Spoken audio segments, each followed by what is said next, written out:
Hi, this is Mr. Cardoso, and in this video we're looking at section 3.3, characteristics of polynomial functions in factored form.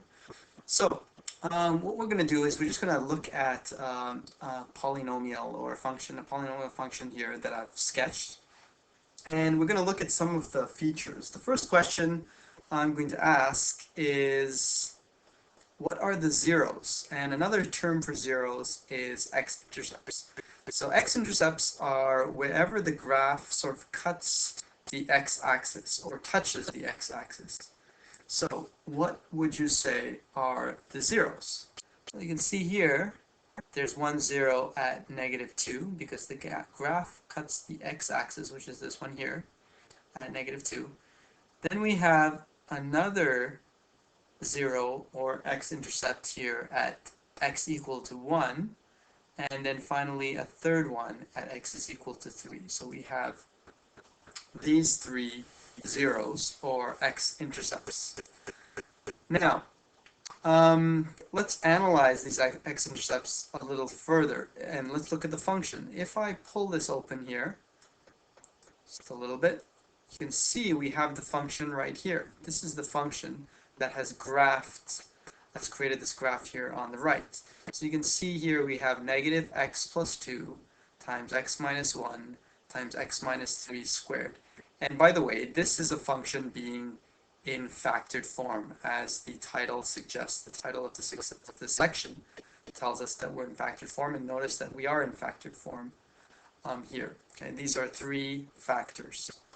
Now, where did the zeros come into the function? If you take a look, we've got a 0 at -2, and here we've got x plus 2. Coincidence? Well, let's look further. Here we've got x equal to 1 as another 0, and here we've got x minus 1. Then finally x equal to 3, and here we have x minus 3. Okay, so it's not a coincidence. These are directly related to the function in factored form. These zeros are directly related. If we take, for example, -2 and plug it into the function, so we plug in -2 here, we get -2 plus 2, which will give us 0. Now, -2 minus 1 gives us -3, and this one gives us -5 squared. But the 0 is what's important here. -2 plus 2 will give us a 0. And of course we know anything multiplied by 0 gives us a 0. So f of x really represents y. And because we have -2 plus 2, which gives us a 0 here, 0 times whatever will give us a 0 for y, which gives us the graph going through the x-axis. You can see y is 0 at this point. Similarly, if we plug in x equal to 1, well, we get 1 plus 2 here, which gives us 3, but that doesn't matter. Here we get 1 minus 1, and that 1 minus 1 gives us a 0. And at the same time will give us y equals 0 at that point. When x is 1, we're going to get y is equal to 0. And the same thing will happen if you plugged in 3. Okay, here we'll get a 0 for y. Okay, so that's where the zeros come from. So what this means is that we can look at a function in factored form very easily and plot the zeros or plot the x-intercepts of that function on a graph. So let's say the question was, okay, here's the function in factored form, graph it. Then you would just come down and you would graph the x-intercepts, and that would be a starting point. Obviously, we wouldn't know what the shape was, but that's where the next part of this is going. Okay, so the next thing we can do, so we can say we've graphed the x-intercepts, but we don't have the rest of the picture yet from just this function. So let's analyze a little bit further. If we look at the order of each factor, so this x plus 2, if we look at it in isolation and block out everything else, just look at the x plus 2, we can see that's a linear function on its own, x plus 2, right? So x plus 2, since it's sort of linear, it's a linear factor, we say, that means at the 0 that's related to this, x plus 2, which is at -2 here, the graph's just going to go through as if it's a line. It's going to be linear, sort of, that just cuts through the point as is. Same thing with x minus 1. That's also a linear factor. So that means at 1, the graph is just going to sort of cut through like a line. Okay? It's curved, but it's just going to cut through. Now let's look at this one here, x minus 3. It's x minus 3 squared. So really that's a quadratic factor, okay? Which means what's the shape related to a quadratic? It's a parabola. So if we look at the 0 associated with the 3, 0, the x equal to 3, 0 here, we're going to have a quadratic shape. Okay, and you can see that showing up here in the graph. We have a parabola shape here at the x equal to 3, 0. And that's related. So we can tell a little bit more now from the function in factored form. So if it's a linear factor, it's just going to cut through. And if it's a sort of quadratic factor, you can see that parabolic shape happening there. Okay, so now we've got a little bit more information. We still don't know, though, if it cuts through like this downwards, or it might cut through the other way or in a different direction. So to figure those things out, we can combine this with what we learned in the previous section. And in section 3.2, we learned some other things about the degree of the function. So if you recall, we talked about figuring out the degree of the function, of the polynomial function, and then looking at some characteristics based on that. So if we look at the degree of this function here, f of x, there's an x here multiplied by another x, which gives us x squared, and this one's another x squared, really, because this whole term is squared. So since we have x times x times x squared, really the degree here is 4. If we were to expand this whole thing out, we would have x to the power of 4. So you can see that by sort of counting the number of x's that we have multiplied together. So since the degree is 4, that means the end behaviors will be the same because it's an even degree function, polynomial function. So we learned in section 3.2, if it's an even degree polynomial function, the end behaviors are the same. So that means it's going to, so as you know, you can see here the end behaviors are the same. As x goes to negative infinity, y goes to negative infinity. And as x goes to positive infinity, y goes to negative infinity. So on both sides, no matter which extreme we're going to, positive infinity or negative infinity for x, the y's are going down to negative infinity on both sides. That's because it's an even degree function. So there we have another piece of the puzzle. Okay. Now, how do we know, just because they're going to the same side? So the even degree function means that the end behaviors will be the same. But how do we know they're not both going upwards? Well, we know that because of the leading coefficient here is negative. Here we have a -1 leading coefficient, which means this is going to be pointing downwards. So again, that piece of information was from section 3.2.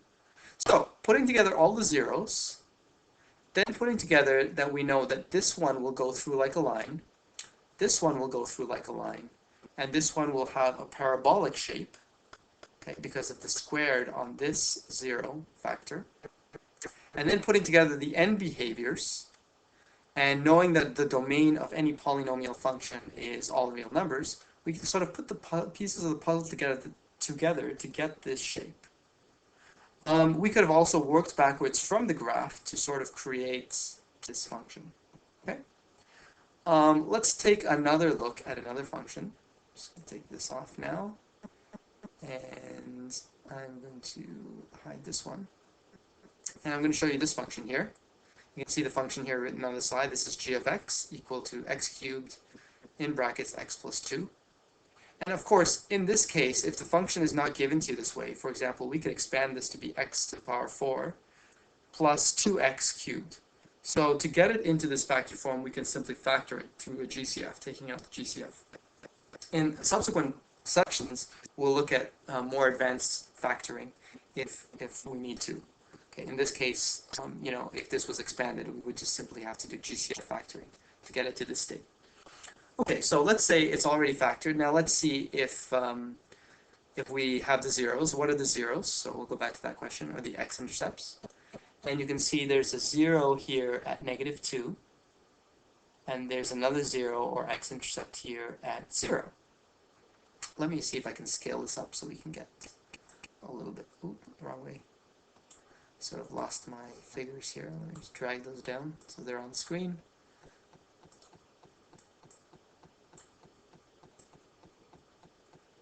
And then, of course, scroll back up. I can grab this.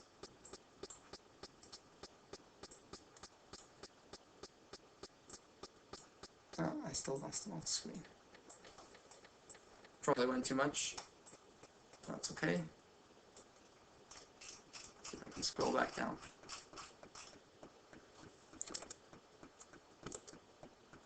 I'll just undo it. How about that? Okay, so there we have it. We have the zeros at -2 and at 0. I'll show that on the screen here. Okay, and so let's see how that relates to the function, as we can see here written out in algebraic form. So we can see the 0 comes from the x cubed. Okay, if we plug in a 0 here, that will make this whole thing g of x 0, and that means the y 0, so that's this point right here. Then, of course, if we plug in -2 here for this one, -2 plus 2 gives us a 0, so we're going to get a 0 there for y as well. So we have those two zeros. Now let's look at the function. That this is a linear one, as we described above. X plus 2, that's a linear factor. So that means at -2, we are going to have a line that cuts through like a line. So it sort of cuts just straight through, goes from top to bottom or bottom to top, either way. You can see that there.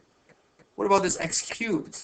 We know x cubed to be a sort of shape that, you know, sort of levels out and then goes back up, or vice versa. So what that means is that at this 0, which turns out to be at x equal to 0, we're going to have this cubic sort of shape, and you can see that cubic shape here. It's going up, levels out to be, you know, flat, and then goes back up again. Okay. Then we can use the fact that, again, this is a quartic function, x to the power of 3 times x to the power of 1, which will give us a degree of 4, even degreed. So that means that both the end behaviors will be the same, and it's a positive leading coefficient, so that means both of them are going to be going up. So as x goes to positive and negative infinity, y goes to positive infinity in both cases. Okay, so that's again from that piece of information. So if you plot the zeros, which there are only 2, you plot the shape around the zeros based on this. This is a linear, just cut straight through. This one is a cubic, so you have to make a little cubic shape there. And then if you look at the end behaviors, you can even, so we've got the end behaviors here going up in both cases. And then finally, you can also, in other cases, figure out what the y-intercept is by plugging x equal to 0. In this case, we plug in x equal to 0, x equal to 0 here. The whole thing gives us 0, so we get the y-intercept at 0, 0 here. So that's another piece of the puzzle that you could use to sort of create the graph from the function. And again, in this lesson, they might ask you to, they might give you the graph and say, okay, now create the function, so going backwards. And we'll look at that a little bit in class of how to go backwards. So this was more about, let's take a look at the function and see how it relates to the graph of the function. So we can tell a lot from a function in factored form. We can tell a lot about its graph from this function in factored form. Okay, I'll see you in the next video where we might talk about how we go backwards.